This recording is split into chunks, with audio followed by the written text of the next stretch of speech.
He spent the night at an airport with his son, broke, hopeless, just trying to make it to morning.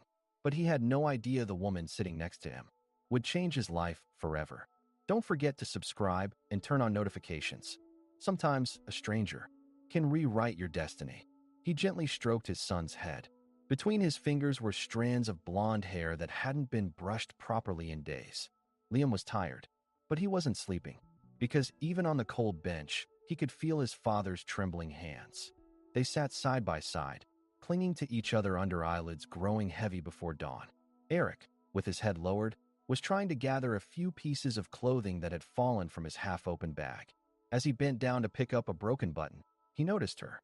At the end of the bench, a black suit, a leather bag, and a laptop whose screen was still lit. He couldn't see her face. In the dimness of the night, she was only visible by her shoes and the soft hair that occasionally fell over her shoulder. She was quiet. She didn't move, but she was there. Eric sat back down. While adjusting his son's shoe, the woman suddenly turned her head and their eyes met. Just for a second. But in that second, all the walls Eric had built around his shame, exhaustion, and helplessness came crashing down.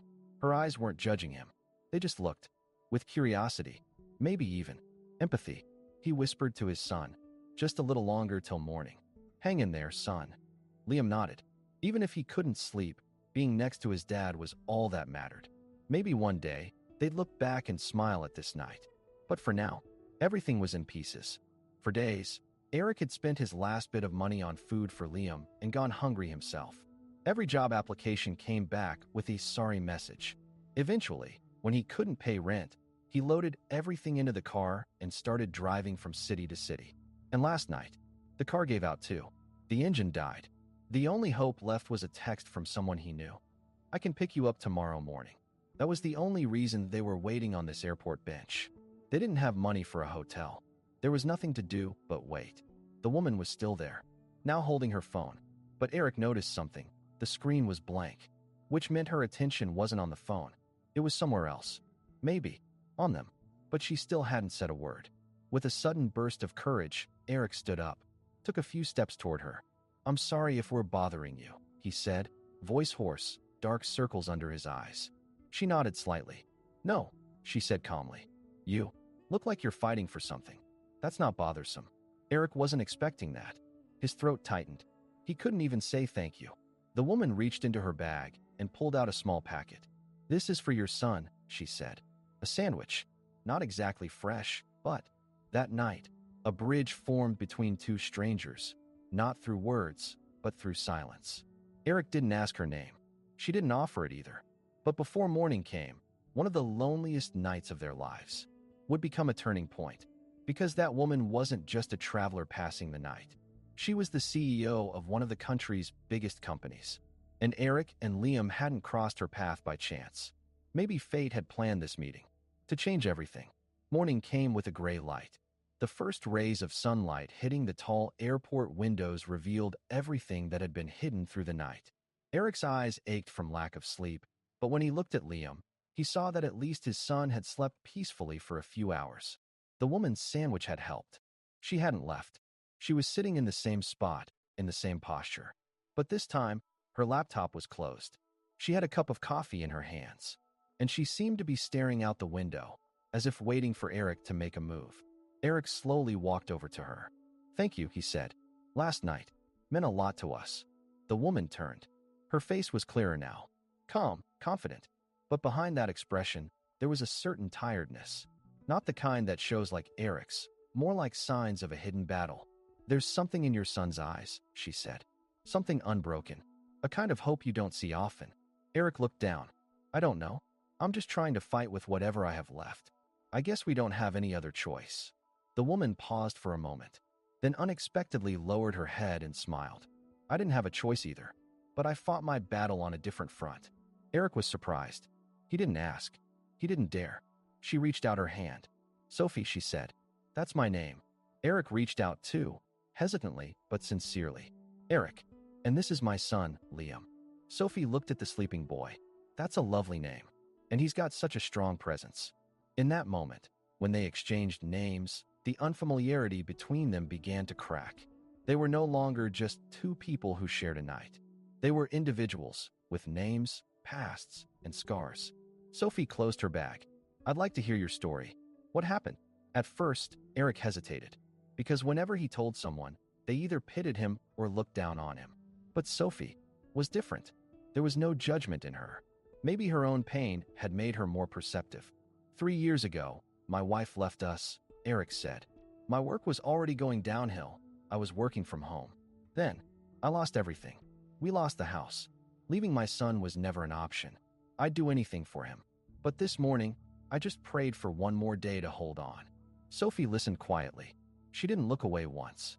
And when their eyes met, something in her face had changed. She wasn't just listening. She was feeling something within herself. You know, she said after a moment, people always praised me for being successful.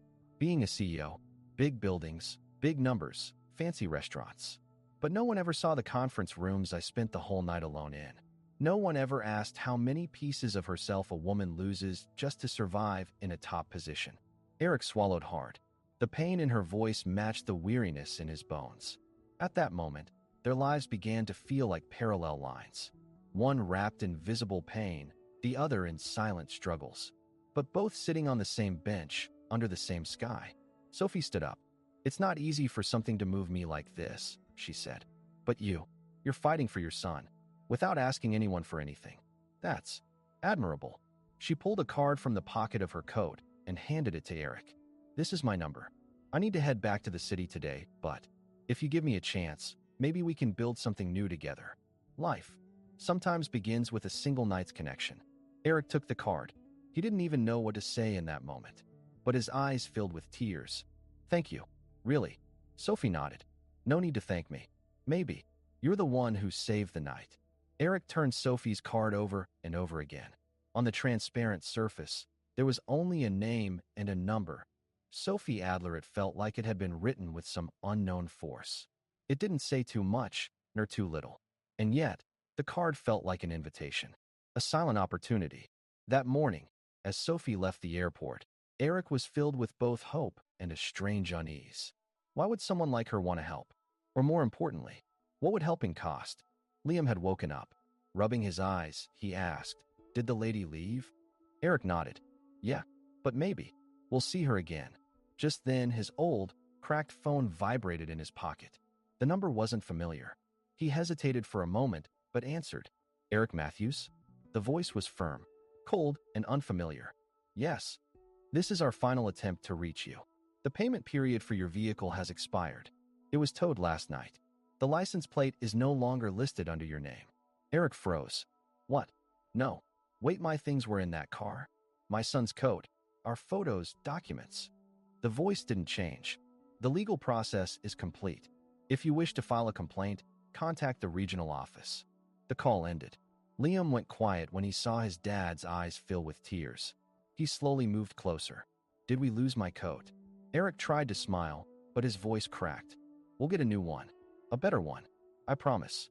But in that moment, every word he said felt like a prayer floating into the air. Because Eric now had nothing left. No place to stay, no car, no ticket home. They stayed in the terminal all day. Eric tried sending emails to a few companies, but his phone battery was almost dead.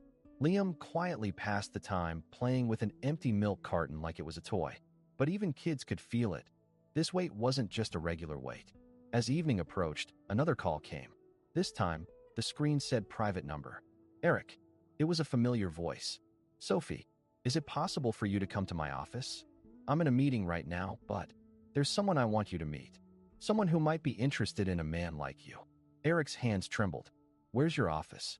Sophie gave him an address. Eric pulled out his coins. Not enough for a bus fare. Sophie, I know, she said softly. Someone's on their way to pick you up.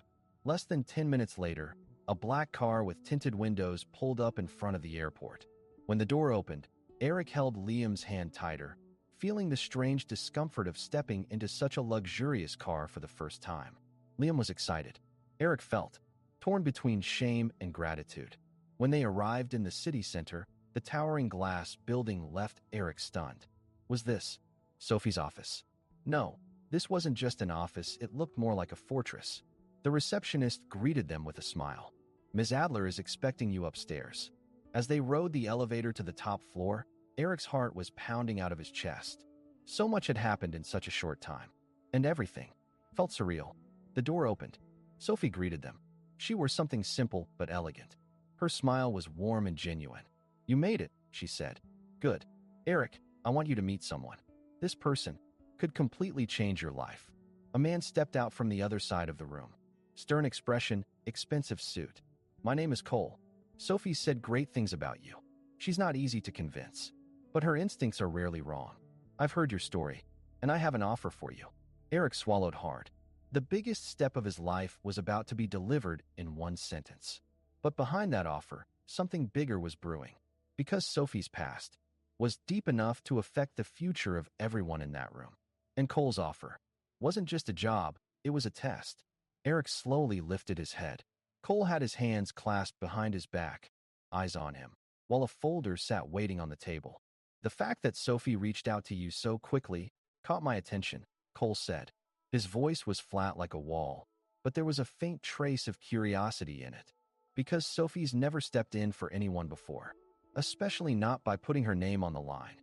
Sophie bowed her head slightly. She didn't defend herself. She just turned to Eric, giving him a silent, supportive look. This was a test, and the answer wouldn't be measured in numbers, but in character.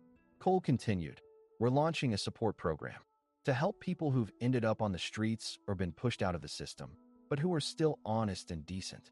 But this isn't charity. It's responsibility. If you accept, I'm offering you a temporary position. The job: reorganize the living quarters for the workers. You good with your hands?" Eric couldn't answer right away. His throat was dry.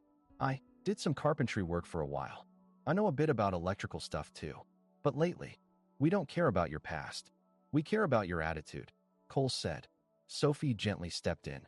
"Eric, this opportunity is a doorway for someone like you.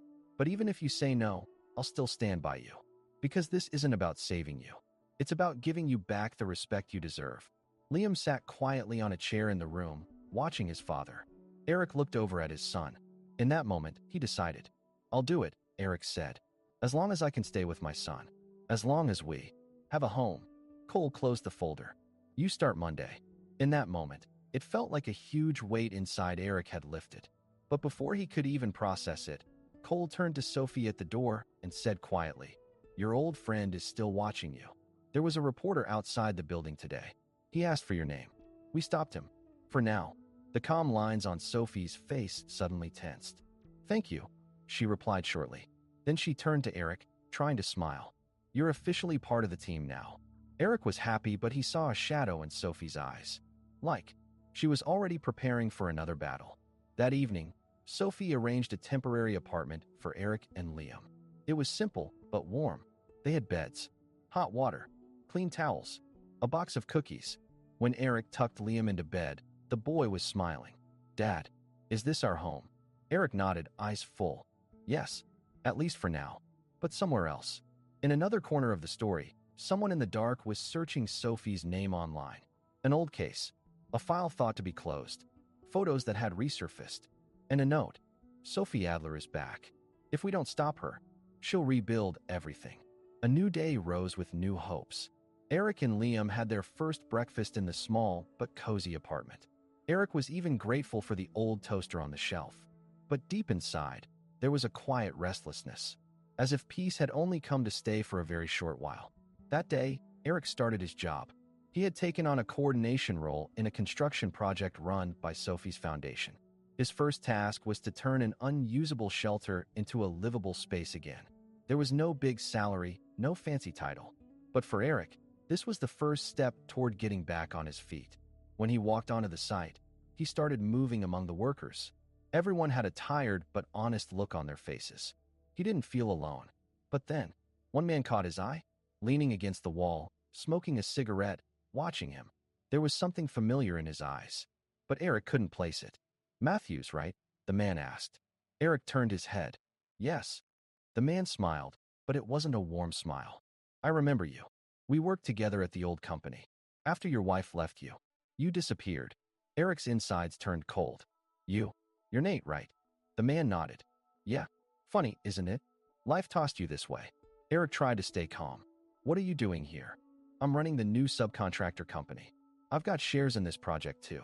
So Sophie hired you, huh? In that moment, something became clear in Eric's mind.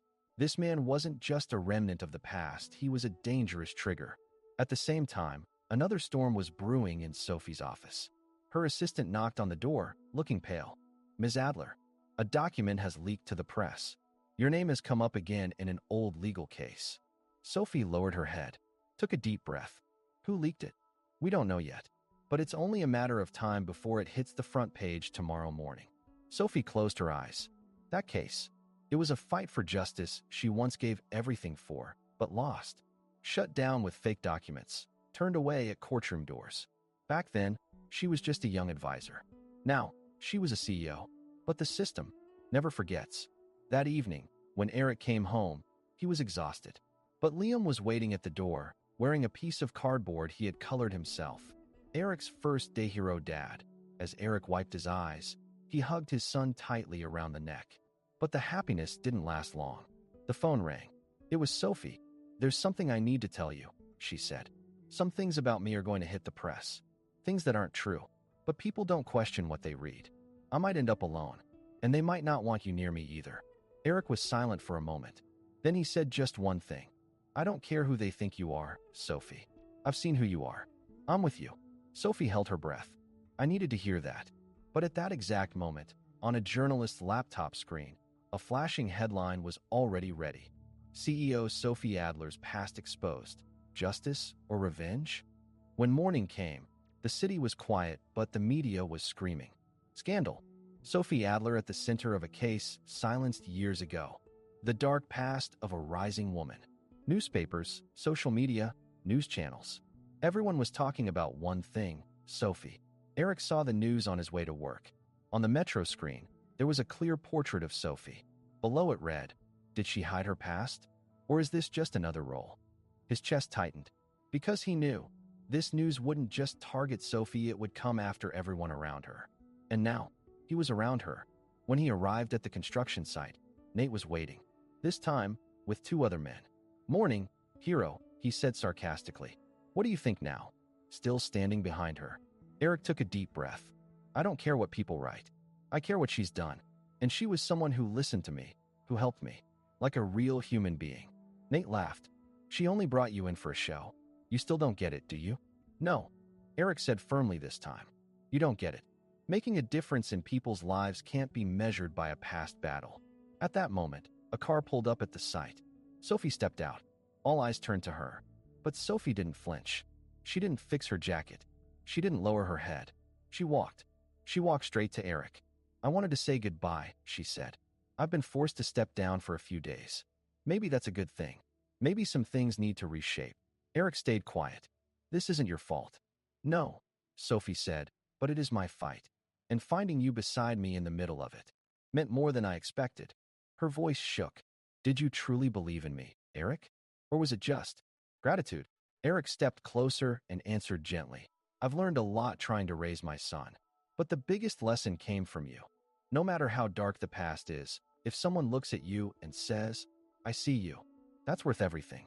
Sophie lowered her head. For the first time, she cried. The distance between them disappeared.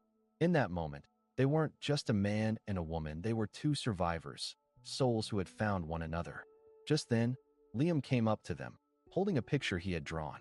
It showed three people, Eric, Liam, and Sophie. I made this for our family, he said. And at that moment, no more words were needed. Because family isn't built on blood alone.